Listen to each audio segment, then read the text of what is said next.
Hello friends, I'm Sunil Desai and welcome to Galaxy Online Learning, a division of Galaxy Tutorials. So today we are going to study subject Hindi of 10th Standard State Board. Okay, तो आज हम आपके Hindi text book लोक भारती का 9वां part, okay 9th part, जिसका नाम है रीढ़ की हड्डी। ये एकांकी है, ओके। रीढ़ की हड्डी पढ़ने जा रहे हैं, ओके।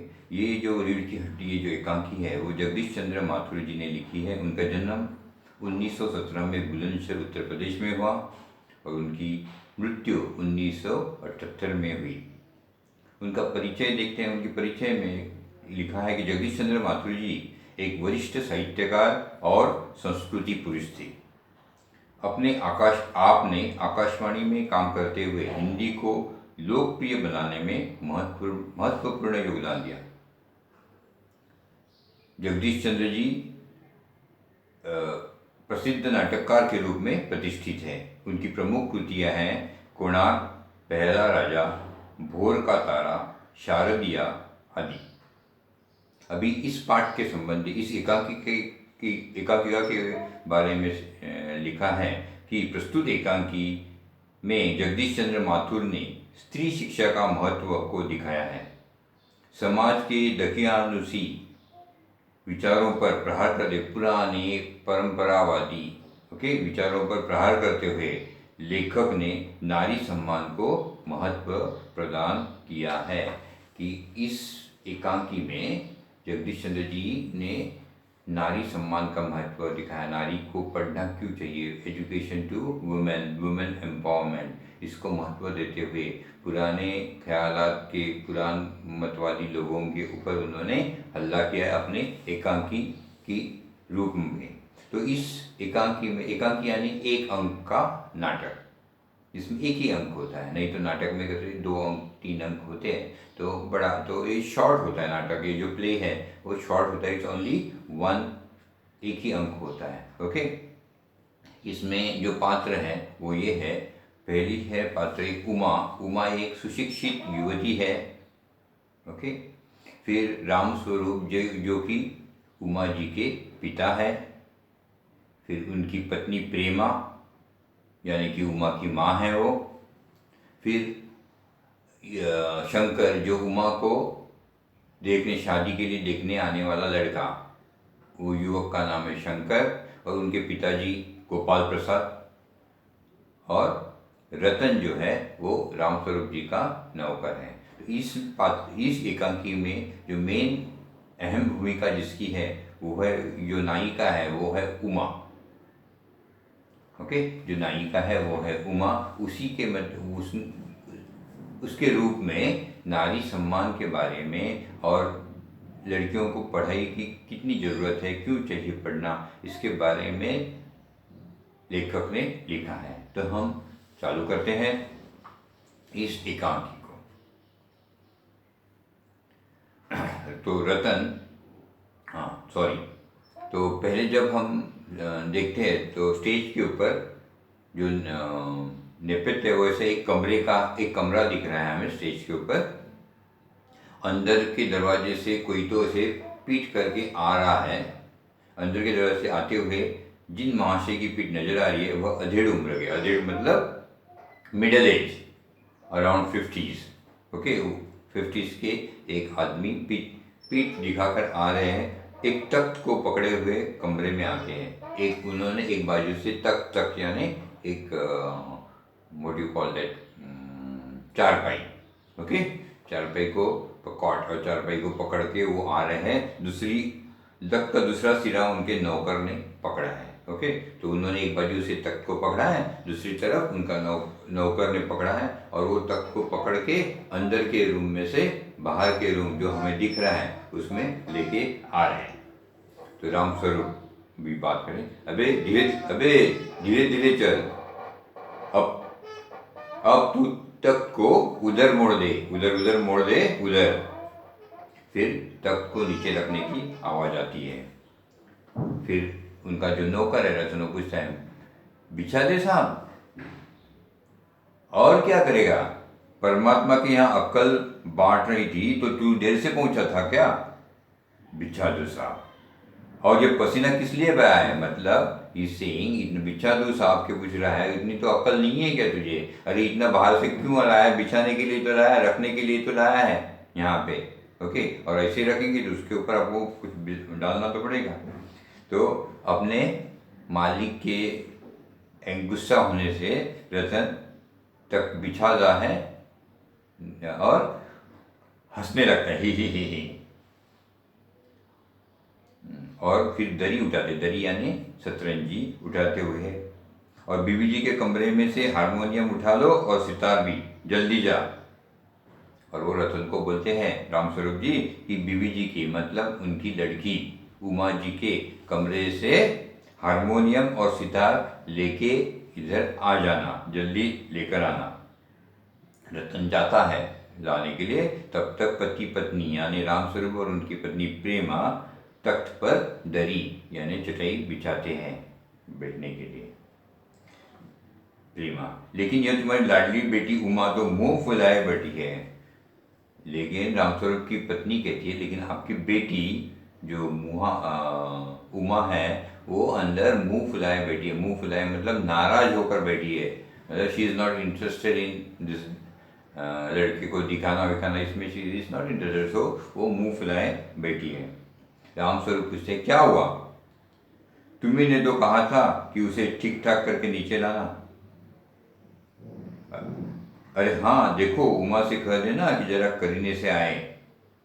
ये लोग जरा ऐसे ही है, खुद पढ़े लिखे हैं, वकील है, सभा सोसाइटियों में जाते हैं, मगर चाहते हैं कि लड़की ज़्यादा पढ़ी लिखी ना हो। तो रामस्वरूप क्यों क्यों नाराज है, क्या हुआ? तो तुम तो बोलते तुमने तो कहा था उसे ठीक ठाक करके नीचे आना करके, लेकिन वो नहीं आ रही। तो बोलते है कि उसे बोलो जरा करीने से यानी ढंग से अच्छी तरह जरा अच्छी तरह सामने आए। ओके, ढंग से आए। ओके, कैसे भी ना आए कि बोलते हैं। और ये लोग जो देखने के लिए आने वाले हैं वो पढ़े लिखे हैं। ओके, वकील है खुद, वो गोविंद स्वरूप जो गोपाल प्रसाद जो है वो वकील है, खुद पढ़े लिखे हैं। लेकिन शादी के मामले में उनका कहना है कि बहू पढ़ी लिखी नहीं चाहिए उन्हें। ओके, लड़की ज़्यादा खुद सभा सोसाइटियों में जाते हैं, पढ़े लिखे प्रतिष्ठित है, लेकिन बहू पढ़ी लिखी उन्हें नहीं चाहिए। तो उनकी वाइफ प्रेमा पूछती है, पत्नी पूछती है, और लड़का? फिर लड़का कैसा है? तो बाप शेर है तो लड़का सवा शेर, मतलब लड़का तो उससे भी ऊपर है। बीएससी के बाद लखनऊ में ही तो पढ़ता है मेडिकल कॉलेज में, उसने बीएससी की है और अभी लखनऊ में वो मेडिकल यानी कि मेडिकल की पढ़ाई कर रहे हैं, मतलब डॉक्टरी की पढ़ाई कर रहा है। कहता है कि शादी का सवाल दूसरा है, पढ़ाई का। वो भी कहता है कि पढ़ाई का सवाल दूसरा है, पढ़ाई करना अलग बात है, और शादी का सवाल दूसरा है। मतलब शादी के लिए जो लड़की चाहिए वो पढ़ी लिखी नहीं चाहिए, पढ़ना अलग बात है, लेकिन शादी जिससे करनी है वो अनपढ़ी होनी चाहिए। अनपढ़ वाला लड़की उनको शादी में चाहिए। क्या करूँ, लेकिन मजबूर हूँ। अभी रामस्वरूप कहते क्या करूँ, क्योंकि बच्ची है, लड़की है मुझे, तो मुझे उसको ब्याह करना ही है। तो और ये तो बड़े मतलब बड़े घर के लोग हैं, तो बच्ची अगर बड़े घर में जाएगी तो अच्छा रहेगा। इसीलिए वो बोलते हैं कि क्या करूँ, मजबूरी है। रतन, तभी रतन आता है, बाबूजी बाबूजी करके धीरे से बोलते, धीमे बाबूजी बाबूजी, मतलब उसने किसी को तो आते हुए देखा है, इसके लिए कहता है। तो रामस्वरूप दरवाजे से बाहर झाँक कर देखते हैं, अरे प्रेमा, वे आ भी गए। तुम उमा को समझ देना, थोड़ा सा गा देगी मेहमानों से। तो तुम बोलते अरे वो तो आ भी गए। तो वाइफ को बोलते कि जाओ उमा को समझा दो, तुम उसे नीचे लेके आओ, उसे बोलना थोड़ा गा भी देना, मेहमान हैं कैसे हंसते।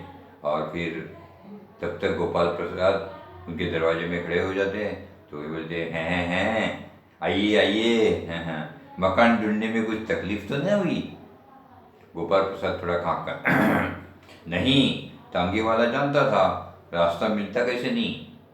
तांगा वाले को जैसे हमने बताया तो तांगा वाला जानता था, तो रास्ता कैसे नहीं मिलेगा? हैं और कहिए शंकर बाबू, कितने दिनों की छुट्टियां हैं? फिर वो लड़के की तरफ देख के पूछते हैं, आए हैं मेहमान, तो उनको पूछते हैं कि बोलिए शंकर बाबू, यानी जो लड़का है देखने के लिए आया है उनकी बिटिया को, कैसी मतलब गोपाल प्रसाद जी का बेटा, ओके, कितने दिन की छुट्टी लिया अभी?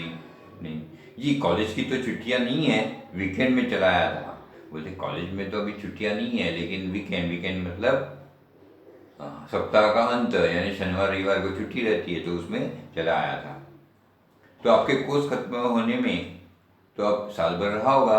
तो बोलते उससे पूछते रामस्वरूप जी, अभी एक साल में शायद आपका ये पढ़ाई खत्म हो जाएगी। साल 2 साल, तो शंकर जी उसमें साल 2 साल, शंकर नहीं यही कोई साल 2 साल, कहते हैं कि हाँ साल 2 साल। तो रामस्वरूप अचरज में पड़ते हैं कि साल 2 साल का मतलब क्या होता है? तो हाँ हाँ हाँ करते हैं जी, 1 आध साल का मार्जिन रखता हूँ। मतलब क्या कि अगर मैं फेल हो जाऊँगा तो 2 4 सब्जेक्ट में फेल हो जाऊँगा, आईटी केटी लग जाएगी, तो वो कंप्लीट करनी पड़ेगी ना, इसके लिए वो कहता है कि मैं 2 साल का 1 साल का मार्जिन रखता हूँ। मतलब in short way, he is not sure of getting clearing his exams in one attempt, okay. Gopal Prasad अपनी, तभी गोपाल प्रसाद जब ये समझता है, गोपाल प्रसाद क्या करते हैं, इमीडिएटली अपनी बात करने का ये मतलब, he should not any ask any more question to Shankar, that's why he tries to change the topic, okay. तो दूसरी ओर मोड़ लेना है उनको, तो वो क्या करते हैं, शंकर अपने रामस्वरूप जी को बोलते हैं, क्या बोलते हैं अपनी तरीका, बोलते हैं अच्छा तो साहब फिर बिजनेस की बातचीत हो जाए। तो गोपाल प्रसाद बोलते हैं रामस्वरूप को कि ठीक है, फिर तो हम बिजनेस की बात करते हैं। क्या बिजनेस? ओ अच्छा अच्छा, लेकिन जरा नाश्ता तो कर लीजिए, बिजनेस तुम कहा ये तो लड़की देखने आए हैं, बिजनेस कैसे बोलते हैं? फिर उनको समझ में आता है वो लड़की देखना ही, उसको ही वो बिजनेस बोल रहे हैं। तो फिर तो समझ के अच्छा अच्छा अच्छा अच्छा, ओके ओके, लेकिन पहले चाय पान तो होने दो, नाश्ता कर लो। अरे यह सब आप क्या तकल्लुफ करते हो, मतलब इतनी तकलीफ क्यों लेते हो? चाहे वो इतनी फॉर्मेलिटीज, तकलीफ लेने की कुछ जरूरत नहीं है चाय वगैरह की। हाँ हाँ हाँ, तकल्लुफ किस बात का, यह तो मेरी बड़ी तकदीर है कि आप मेरे यहाँ तशरीफ लाए। तो रामस्वरूप कहते हैं कि उसमें तकलीफ की क्या बात है, फॉर्मेलिटी नहीं है, तो मेरा भाग्य है कि आपके जैसा प्रतिष्ठित आदमी हम मेरे घर आया है, और वो अंदर जाते हैं। तो गोपाल प्रसाद अपने लड़के से कहते हैं क्यों, क्या हुआ? तो शंकर बोलते कुछ नहीं। तो गोपाल प्रसाद बोलते झुक कर क्यों बैठते हो, ब्याह तय करने आए हो, कमर सीधी करके बैठो। तुम्हारे दोस्त ठीक कहते कि शंकर की बैकबोन। इतने में वो बोलने वाले थे आगे कुछ, उतने में ही रामस्वरूप अंदर से चाय की ट्रे लाकर मेज पर रख देते हैं। तो ये गोपाल प्रसाद अपने लड़के को, शंकर को कहते हैं कि सीधे तरह बैठो, झुक के मत बैठो, सीधे तरह बैठो, बैकबोन। तुम्हारे दोस्त सही कहते हैं कि वो बोलने वाले थे कि तुम्हारी बैकबोन नहीं है, मतलब तुम खुद का कुछ सम्मान नहीं है, तुम्हें खुद का मत नहीं है, ओके। कमर सीधी करके बैठो गोपाल प्रसाद। फिर गोपाल प्रसाद जब, तभी क्या होता है इमीडिएटली, रामस्वरूप तभी तो अंदर आते हैं, क्या लेके, चाय की ट्रे लेके आते हैं। तो गोपाल प्रसाद बोले आपने तो अगर माना ही नहीं, चाय लेकर ही आ गए। तो राम चाय पे प्याले में डालते, चाय को वो प्याले में डालते, brings the whole kettle and everything, और वो चाय अभी प्याले में कप में डाल रहे हैं। तो पूछते हैं हाँ, आपको विलायती चाय पसंद है या हिंदुस्तानी? ऐसे ही कुछ बात करनी चाहिए इसके लिए, कुछ कि आपको फॉरेन की चाय पसंद है या हिंदुस्तानी चाय पसंद है? तो गोपाल प्रसाद बोलते हैं नहीं नहीं साहब, मुझे आधा दूध और आधी चाय दीजिए, और ज़रा चीनी भी ज़्यादा डालेगा। तो बोलते चाय बना रहे हो ना आप, तो उसमें कप में आधा कप दूध, आधा कप चाय, और उसमें शुगर भी बहुत डालिएगा, ज़्यादा डालिएगा, मुझे मीठी चाय पसंद है। तो शंकर थोड़ा सा खांसता है, खंकार कर बोलता है सुना है सरकार अब ज़्यादा चीनी लेने वालों पर टैक्स लगाएगी। पर्पजली से अपने पापा ज़्यादा चीनी खा रहे, इसलिए बोलता है कि मैंने सुना है कि अभी जो ज़्यादा चीनी खाते हैं, मीठा खाते हैं, उनके ऊपर बिकॉज टैक्स लगाने वाले government, because it's not good to eat more sweet, that's what he wanted to tell his father.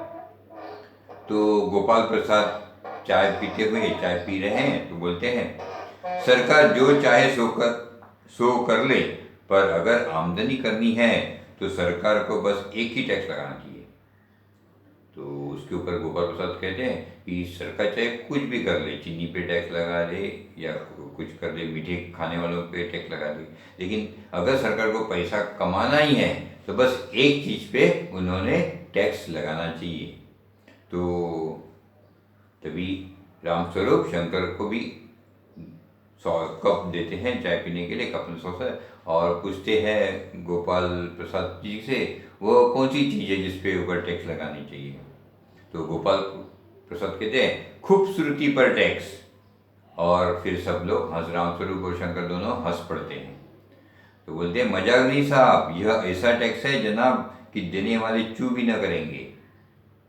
मतलब ये ऐसा टैक्स है कि कोई भी किसी को तुम खूबसूरत हो गएगा तो सबको अच्छा लगता है, तो कोई उसके लिए ये नहीं करेगा, ना नहीं बोलेगा, इमीडिएटली देगा, क्योंकि मैं खूबसूरत हूँ इसके लिए मैं टैक्स दे रहा हूँ, तो अच्छा लगेगा ना इसके लिए।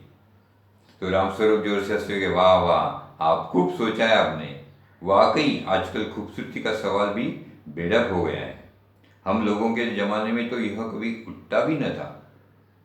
और वो प्लेट तस्तरी यानी प्लेट गोपाल की तरफ बढ़ाते हुए कि लीजिए, मतलब उसमें नाश्ता रखा है, वो प्लेट इसके तरफ बढ़ाते हैं। तो रामस्वरूप कहते हैं कि बहुत खूबसूरत, आपने बहुत अच्छा सोचा है, अभी ये खूबसूरती का बहुत बड़ा इश्यू हो गया है, बस हर एक को सुंदर देखने की पड़ी है। हमारे ज़माने में ऐसा नहीं था, कोई इतना खूबसूरत दिखने के लिए इतना खर्चा नहीं करता था, अभी सब लोग बहुत सारा पैसा खर्चा करते हैं खुद को अच्छा दिखाने के लिए। ओके। तो गोपाल प्रसाद समोसा, जो तश्तरी में समोसा था नाश्ता के लिए, तो वो खाते हुए कहते हैं, समोसा उठाते हैं, कहते हैं कभी नहीं साहब, कभी नहीं। तो बोलते हाँ, हमारे ज़माने कभी भी नहीं था, खूबसूरती के बारे में कोई पूछता नहीं था, ऐसा इतना ख्याल, कोई खूबसूरती के ऊपर इतना ध्यान नहीं रखते थे। तो रामस्वरूप फिर शंकर की तरफ मुंह देख करके पूछते हैं, मुखातिब होकर, मतलब शंकर की तरफ देख कर पूछते हैं, आपका क्या ख्याल है शंकर बाबू इस विषय पर। तो शंकर पूछता है किस मामले में। तो रामस्वरूप बोलते हैं यही कि शादी तय करने में खूबसूरती का हिस्सा कितना होना चाहिए, मतलब शादी अभी तय करनी है तो खूबसूरती का हिस्सा कितना होगा, मतलब लड़की खूबसूरत चाहिए, कितनी चाहिए या नहीं, खूबसूरती का कुछ जरूरी है क्या, मतलब लड़की is only important that girl should be beautiful. तो गोपाल प्रसाद बीच में ही बोलते हैं, यह बात दूसरी है बाबू रामस्वरूप, मैंने आपसे पहले भी कहा था लड़की का खूबसूरत होना निहायत जरूरी है, और जायचा तो मिल ही गया होगा।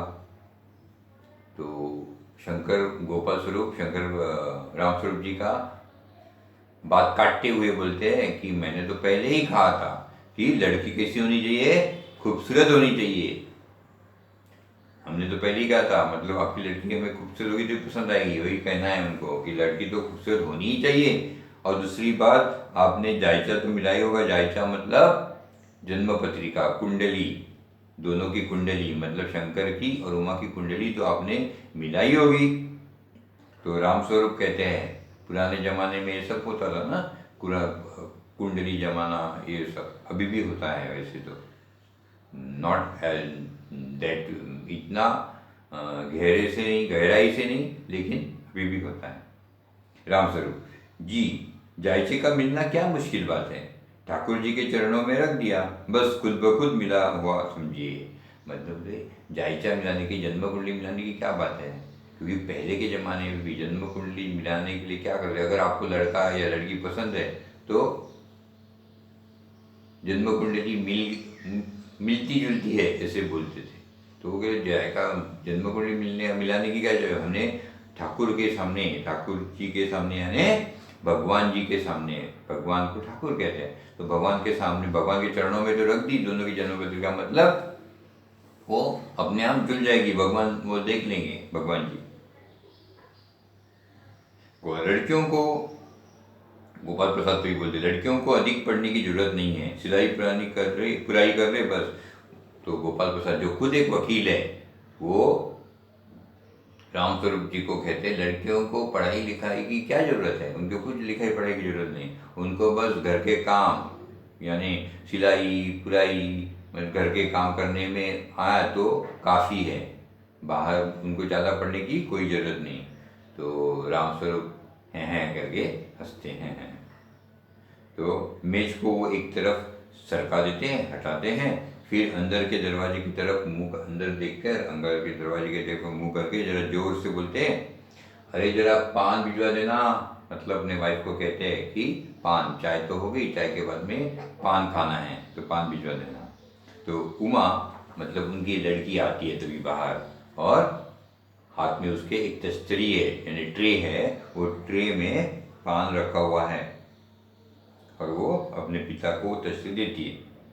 उस समय उसका चेहरा ऊपर हो उठ जाता है, तभी वो देते वक्त उसका चेहरा थोड़ा सा ऊपर हो जाता है और घूंघट के नीचे से उसके नाक पर रखा हुआ सुनहरी रिम वाला चश्मा दिखता है। ओके, जब वो ऐसे ऊपर करती है तो घूंघट में से क्या दिखता है, उसके नाक पर रखा हुआ सुनहरी फ्रेम का चश्मा। तो बाप बेटे दोनों चौंक उठते हैं और दोनों एक साथ गोपाल प्रसाद शंकर चश्मा।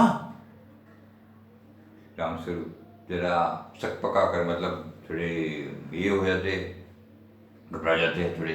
तो ही वांट्स टू कट नबी चश्मा मतलब दिस इज, चश्मा का मतलब क्या है कि आपने, उन्होंने कहा था कि ब्यूटीफुल होनी चाहिए लड़की, चश्मा लगाया मतलब ब्यूटीफुल होने के ऊपर आड़ आ गए, चश्मा लगाती है मतलब। ओके, तो उसको ये करने के लिए रामस्वरूप बोलते हैं कि वो विषय को थोड़ा कम करने के लिए, मतलब not to take that seriously. Okay, he says जी वह पिछले महीने में ही उसकी आंखें जरा दुखने लग गई थी, तो कुछ दिनों के लिए चश्मा लगाना पड़ रहा है। तो पिछले महीने में थोड़ी सी आंखें दुख रही थी, सर दुख रहा था, तो डॉक्टर ने कहा कि चश्मा लगाओ थोड़े दिन के लिए, इसके लिए हमने लगवा दिया। मीन्स इज ट्राइंग टू, क्या कर रहे हैं वो, is trying to control that situation. Means ये दे this to people, means Shankar और उसके पिताजी को चश्मा लगाना मतलब अच्छा नहीं लगा है, उनको लगता है it is not, that means this girl अच्छी नहीं दिखेगी चश्मा लगा के। ओके, तो ब्यूटीफुल नहीं दिखेगी, इसके लिए वो कह रहे हैं कि चश्मा तो वो कह रहे हैं कि बस ये थोड़े दिन के लिए है, मतलब ये सर दुख रहा है इसके लिए लगाया है।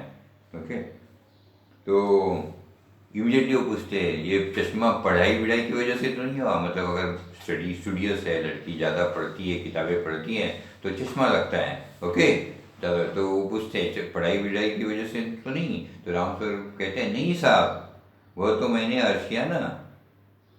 तो बोलते हैं कि मैंने तो बताया ना पढ़ी लिखी नहीं है करके, वो तो पढ़ाई लिखाई से नहीं, वो तो मैंने बताया ना आपको, सिर्फ थोड़ा सा सर दुख रहा है इसलिए लगाया है, मतलब वो सर दुखने का खत्म होगा तो हम चश्मा निकाल देंगे। तो गोपाल प्रसाद कहते हैं और खुश हो जाते हैं ऐसे कहा तो, और थोड़े से कोमल स्वर में, थोड़े से मीठे स्वर में उमा को कहते हैं बैठो बेटी। रामस्वरूप वहाँ बैठ जाओ उमा, वो दिखाते हैं वहाँ बैठ जाओ उस तख्त पर जहाँ आपने बाजे के पास, तुम्हारे बाजे मतलब हारमोनियम सितार रखी है ना, वो तख्त पर, वो चारपाई पर आप बैठ जाओ। गोपाल प्रसाद तो पूछते हैं चाल में तो जो देखते हैं उसको चलती जाती है और जाके बैठती है। तो गोपाल प्रसाद बोलते हैं चाल में तो कुछ खराबी नहीं, चेहरे पर भी छवि है, मतलब चेहरे पे भी ग्लो है, मतलब देखने में भी ठीक है। उनका कहना है कि ऐसे हाथ पांव तो ठीक दिख रहे हैं, कोई लंगड़ती विंगड़ती नहीं है, हाँ तो ठीक है, चेहरे पे भी छवि है मतलब ग्लो है, तो हाँ तो ठीक है, मतलब पास है देखने के लिए तो अच्छी है। अभी पूछते तुम्हें कुछ गाना भी ना आता है क्या नहीं। तो रामस्वरूप कहते हैं जी हाँ, सितार भी और बाजा भी आता है, मतलब हारमोनियम भी बजाती है और सितार भी आता है उसे। सुनाओ तो उमा एक आध गीत सितार के साथ। और वो इसको अपनी लड़की को कहते हैं रामस्वरूप जी कि जरा मेहमानों को जरा एक गाना सुना दो। तो उमा सितार पर मीरा का मशहूर भजन मेरे तो गिरिधर गोपाल दूजा ना कोई, ये सुंदर गाना शुरू कर देती है।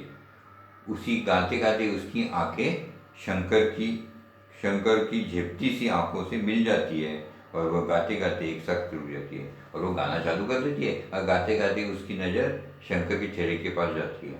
शंकर उसको इज स्टेरिंग एट हर। तो जैसे ही वो शंकर का चेहरा देखती है अचानक वो गाना रोक देती है। तो रामचंद्र बोले अरे क्या हुआ, गाना पूरा करो उमा। तो गोपाल प्रसाद कहते हैं नहीं नहीं साहब काफ़ी है, आपकी लड़की अच्छा गाती है, तो कुछ आगे गाने की जरूरत नहीं, हमने सुन लिया, अच्छी गाती है आपकी लड़की। उमा सितार रखकर और उमा क्या करती है जैसे उसका चेहरा देखती है वो सितार रख देती है और अंदर जाने के लिए हमारे घर में अंदर जाने के लिए खड़ी हो जाती है। तो गोपाल प्रसाद बोलते हैं कि अभी ठहरो बेटी, रुको, अभी मत जाओ, अंदर बैठो। तो रामस्वरूप अपनी लड़की को कहते थे थोड़ी और बैठी रहो उमा। तो उमा बैठ जाती है, अपना पिता का मान रखने के लिए वो नीचे बैठ जाती है। तो गोपाल प्रसाद उमा से पूछते हैं तो तुम पेंटिंग भी सीखी हो, तो तुम्हें पेंटिंग आता है कि नहीं, ड्राइंग पेंटिंग करती हो कि नहीं, कलाकारी कुछ आती है कि नहीं, ये ऐसे गोपाल प्रसाद पूछते हैं। लेकिन उमा कुछ नहीं बोलती है, उमा चुपचाप बैठी हुई है। तो रामस्वरूप भी कहते हैं, उसका जवाब देते हैं हाँ वो तो मैं आपको बताना भूल ही गया, यह जो तस्वीर टंगी हुई है ना, ये कुत्ते वाली इसी ने तो बनाई है, और उस दीवार पर भी वो भी तो इसी ने बनाया है, मतलब उसे पेंटिंग वगैरह भी अच्छा आता है। मीन्स रामस्वरूप को अपनी लड़की सर्वगुण संपन्न है, उसे सब कुछ आ रहा है, ये बताना है उनको कि उसे गाना आता है, दिखने में अच्छी है, हाँ गाना आता है, उसे पेंटिंग भी आता है। ओके, तो गोपाल प्रसाद बहुत अच्छा, और सिलाई वगैरह, तो रामस्वरूप भी कहते हैं, जवाब देते हैं सिलाई तो सारे घर की इसी की जिम्मे रहती है, मतलब घर में कुछ सिलाना है तो कौन काम करता है, ये सिलाने का काम ये उमा ही करती है, यहाँ तक कि मेरी कमीजें भी, तो even my shirts also she stitches, और हैं करके हंसने लगते हैं। तो गोपाल प्रसाद बोलते हैं ठीक, लेकिन हाँ बेटी तुमने कुछ इनाम बिनाम भी जीते हैं, तुम्हें कोई प्राइजेस वगैरह ऐसे अवार्ड वगैरह कुछ मिले हैं क्या, ऐसे पूछ रहे हैं। तो उमा लेकिन कुछ भी, इतने क्वेश्चन पूछने के बाद हर एक चीज़ जो उमा से पूछ रहे हैं, लेकिन उमा कुछ नहीं बोल रही है। उसके बदले में रामस्वरूप जी यानी उमा के पिता ही सब जवाब दे रहे हैं। ओके, तो उमा अभी भी चुप है, तो रामस्वरूप इशारे के लिए कि बोलने के लिए थोड़े से खांसते हैं कि उमा अभी तो कुछ बोल, लेकिन उमा चुप है, ऐसी गर्दन झुकाए, मतलब उसने मुंह नीचे करके वो चुप ही बैठी है। गोपाल प्रसाद तो उन्हें बहुत गुस्सा आता है, उससे अधीर हो उठते हैं और रामस्वरूप सकपकाते हैं, और जैसे थोड़ा सा चेहरा, मतलब she is not talking so he gets a bit angry. तो जैसे ही रामस्वरूप देखते हैं कि गोपाल प्रसाद को ये पसंद नहीं है, थोड़े गुस्से में आ गए हैं, तो वो थोड़े सकपका जाते हैं। ओके, रामस्वरूप अपने बेटी को बोलते हैं जवाब दो माँ। गोपाल प्रसाद से कहते हैं थोड़ी शर्माती है ना, मतलब इस टाइम टू सी, वो गुस्से हो गए हैं और ये बात नहीं कर रही है, तो अभी उसकी बाजू लेने के लिए, उमा की बाजू लेने के लिए थोड़ी सी शर्माती है ना, इसलिए। और बोलते इनाम तो उसमें उसी समय उनकी बात काटते हुए गोपाल प्रसाद जी एकदम कठोर स्वर में, रुकी आवाज में, मतलब इन अ वेरी ड्राई वॉइसेस, जरा इसे भी तो मुंह खोलने दीजिए, मतलब इसलिए कि why you are telling me everything, let the girl speak. Okay, उसे भी तो मुंह खोलना दीजिए। रामस्वरूप उमा देखो मतलब गोपाल प्रसाद जी क्या कह रहे हैं, जवाब दो ना। तो वो बोल रहे रामस्वरूप अपने बेटी को जवाब दो उनको। तो उमा हल्की सी आवाज़ में, मतलब she is not shouting in a medium tone, but लेकिन there is lot of confidence, मजबूत आवाज़ में, मतलब विथ वेरी कॉन्फिडेंस, आवाज़ धीमा है उसका लेकिन इसमें कॉन्फिडेंस है। वो क्या कहती है, क्या जवाब दूँ बाबूजी, जब कुर्सी मेज बिकती है तब दुकानदार कुर्सी मेज से कुछ नहीं पूछता, सिर्फ खरीदार को दिखला देता है। पसंद आ गई तो अच्छा है, वरना तो उसके ऊपर बहुत ही कॉन्फिडेंस भरा जवाब उमा का आता है कि आप जब दुकान में जाते हो कुर्सी मेज या टेबल, कुर्सी टेबल खरीदने, तो दुकानदार क्या करता है? कुर्सी टेबल को कुछ नहीं पूछता है, वो सिर्फ दुकानदार दिखाता है। किसको? दुकानदार आने कस्टमर को दिखाता है। वैसे ही तो हो रहा है। पसंद आ गई वो कुर्सी मेज तो ठीक है, कस्टमर ले लेगा, नहीं तो नहीं लेगा। तो वैसे ही तो हो रहा है अभी यहाँ पे भी। ओके, तो ऐसे जब ये जवाब देती है तो रामस्वरूप चौंक कर खड़े हो जाते हैं और बोलते, उमा उमा उमा उमा, मतलब तू क्या कह रही है? ऐसे मेहमान जो तुम्हें देखने आए हैं, तुम्हें पसंद करने आए हैं, उनके सामने तू ऐसे कुछ कह रही है? तो उमा उसी कॉन्फिडेंस से बोलती है, अब मुझे कह लेने दीजिए बाबूजी। कहती है कि मुझे अब कह लेने दीजिए, जो मेरे मन में है वो कहते हैं ना, मुझे बोलने दीजिए, तो मैं बोलती हूँ अभी, मुझे कह लेने दीजिए। तो गोपाल प्रसाद को ताव में आकर रहने बहुत गुस्सा आता है। वो कहते, बाबू रामस्वरूप, आपने मेरी इज्जत उतारने के लिए मुझे बुलाया था? मतलब girl is very confidently talking with him, he doesn't like it, gets angry and says, आपने मुझे अपमान करने के लिए यहाँ बुलाया था? आपकी लड़की हमें अपमानित कर रही है, इसके लिए आपने मुझे बुलाया था? तो उमा अभी आवाज़ अपना तेज करती है। Till then she is talking in a milder tone, but now she also, जैसे ये गुस्सा करते हैं गोपाल प्रसाद, वो भी अपना आवाज़ तेज करती है और बोला, जी हाँ, और हमारी बेइज्जती नहीं होती जो आप इतनी देर से नाप तोल कर रहे हैं। कि बोलती, हाँ, आपकी बेइज्जती करने के लिए बुलाया, क्योंकि हमारी भी अगर आप मुझे इतना नाप तोल रहे हैं, मुझे ये आ रहा है, मुझे वो आ रहा है, चश्मा क्यों पहन रही है, ये वो, इस तरह से आप मुझे नाप तोल रहे हैं जैसे कि मैं कोई लड़की नहीं हूँ, कोई आप चीज़ खरीदने आए हो दुकान में, कोई आप वस्तु खरीदने आए हो, इस तरह आप नाप तोल रहे हो, तो उसमें हमारी बेइज्जती नहीं होती है क्या? आपको आपकी बेइज्जती की पड़ी है, हमें कोई इज्जत है क्या? नहीं। तो शंकर ये देख सुनकर डर जाता है और बोलते हैं, बाबूजी चलिए, चलो, मतलब अभी यहाँ का वातावरण थोड़ा तप्त हो गया है, गर्म हो गया है, तो बोलते हैं, बाबूजी चलिए। गोपाल प्रसाद तभी पूछते हैं, क्या तुम कॉलेज में पढ़ी हो? तो रामस्वरूप कुछ बोलते नहीं है, तो आता है कि इतना बोल रही है लड़की, मतलब पढ़ी लिखी दिखती है। गोपाल प्रसाद को अंदाजा आता है कि ये पढ़ी लिखी लड़की हो, तो क्या तुम कॉलेज में पढ़ी हो? तो रामस्वरूप कुछ नहीं बोलते। उमा बोलती है, जी हाँ, मैं कॉलेज में पढ़ी हूँ, मैंने बीए पास किया है, कोई पाप नहीं किया, कोई चोरी नहीं की, और न आपके पुत्र की तरह लड़कियों के हॉस्टल में ताक झाँक कर कायरता दिखाई है।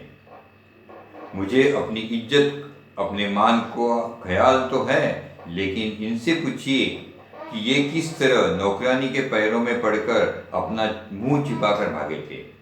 ओके, तो उमा कहती है गोपाल प्रसाद जी को कि जी हाँ, मैं कॉलेज में पढ़ी हूँ, बीए पास हूँ, मैंने कोई चोरी नहीं की, कोई पाप नहीं किया है ना। मैं ना आपके पुत्र जो देखने आया लड़का, वो उसको पहचानती है पहले से, उसने कहीं देखा है उसे, कहाँ देखा है सुन लीजिए अभी। उसने कहाँ देखा था कि वो उनका लड़का, ये जो इनकी कॉलेज में, ये जो लड़की है उमा के कॉलेज में, उनके हॉस्टल में टांग झाँकना, मतलब लड़कियों के रूम में टांगना झाँकना, मतलब like a peeping Tom used to peep. Okay, तो तभी पकड़ा गया था लड़कियों के कमरे में, हॉस्टल के कमरों में झाँकते हुए उसको पकड़ा गया था। और जब पकड़ा गया था तो उसने वहाँ की जो नौकरानी है उसके पाँव पड़कर गिड़गिड़ा रहा था कि मुझे छोड़ दो, मुझे बख्श दो, कि मैं ऐसे गलती नहीं करता, और भाग गया था वहाँ से। ओके, तो मुंह छिपाकर भाग गया था, माफ़ कर दो करके। तो मैं आपके इस लड़के के जैसा नहीं है जो लड़कियों के कमरों में झाँकता है, मैंने पढ़ाई पूरी की है। तो रामस्वरूप तो बोलते, उमा उमा क्या बकती जा रही है तू, जिंदा बोलती है। तो गोपाल प्रसाद गुस्से में खड़े हो जाते हैं, बस हो चुका बाबू रामस्वरूप, आपने मेरे साथ दगा दिया, मतलब आपने मुझे धोखा दिया रामस्वरूप जी। आपकी लड़की बीए पास है और आपने कहा मुझे कि वो सिर्फ मैट्रिक है। और वो दरवाजे की तरफ बढ़ते हैं। मतलब रामस्वरूप को अपनी लड़की का ब्याह करना चाहिए था, इसलिए वो झूठ बोलते हैं, क्योंकि एक अच्छा घर, मतलब अच्छा घर यानी कि वकील थे वो गोपाल प्रसाद, और उनका मेडिकल कर रहा था, मतलब डॉक्टर बनने वाला था। तो शायद कोई भी बाप को अपनी बेटी डॉक्टर की बीवी होना अच्छा लगेगी, इसके लिए वो उनकी सब कुछ मानने के लिए तैयार थे कि हाँ पढ़ी लिखी थी, लेकिन उन्होंने कहा कि मैट्रिक की है, उसे नहीं आता, सब कुछ करने के लिए तैयार थे वो उसके लिए। तो और वो बोलते हैं कि आपने धोखा किया, आपने जो कहा था कि मैट्रिक पढ़ी है लेकिन ये तो बीए पास है, और वो जाने लगते हैं। तो उमा कहती है जाइए, जी हाँ जाइए, जरूर चले जाइए, लेकिन घर जाकर जरा यह पता लगाइएगा कि आपके लाडले बेटे की रीढ़ की हड्डी भी है या नहीं, यानी बैकबोन। ओके, तो वो बोलते हैं जाइए, चले जाइए यहाँ से, लेकिन घर जाकर अपने बेटी का बैकबोन है क्या नहीं देखिए, मतलब उनको कुछ आत्मसम्मान है क्या नहीं। कि सिर्फ बैकबोन का मतलब, रीढ़ की हड्डी का मतलब होता है बैकबोन का मतलब क्या होता है, यहाँ पे क्या मतलब है कि उनको खुद को आत्मसम्मान है क्या नहीं, कि वो दूसरों के पीछे पीछे ही रहेंगे, खुद का उनको कुछ विचार है क्या नहीं, ये भी पूछ लीजिए उनसे, कि वो हमेशा दूसरों के कहने पे, दोस्तों के कहने पे, माँ बाप के कहने पे ही अपनी लाइफ चलाएंगे, आगे चलेंगे। ओके, तो बाबू गोपाल प्रसाद के चेहरे पर बेबसी का गुस्सा है, मतलब बेबस हो गए, नाउ ही इज हेल्पलेस, बेबस होना मतलब हेल्पलेस, लेकिन he is very irritated, very angry, और उनके लड़के के चेहरे पे रुलासापन, मतलब वो रोया है, वो डर गया है ये सब बोलने की वजह से, क्योंकि ये जो चीज़ वो लड़की ने बोली उससे वो रोया सा उसका चेहरा हो गया है। दोनों बाहर चले जाते हैं, उमा सहसा चुप हो जाती है, दोनों बाहर चले जाते हैं, तभी उमा चुप हो जाती है, मतलब उसे भी गुस्सा आया था कि इनको लड़कियों को मान सम्मान देने नहीं आ रहा है, दे खुद पढ़े लिखे हैं लेकिन फिर भी चाहते हैं कि बहू अनपढ़ हो, सो दे get her do all the work in the house. They don't want some literate girl as their बहू। ओके, उनको कैसी चाहिए बहू, जो उनका सब कुछ सुनेगी, सब कुछ उनको, जो मतलब घर काम करने के लिए जैसे कोई दाई चाहिए, मेड चाहिए वैसे।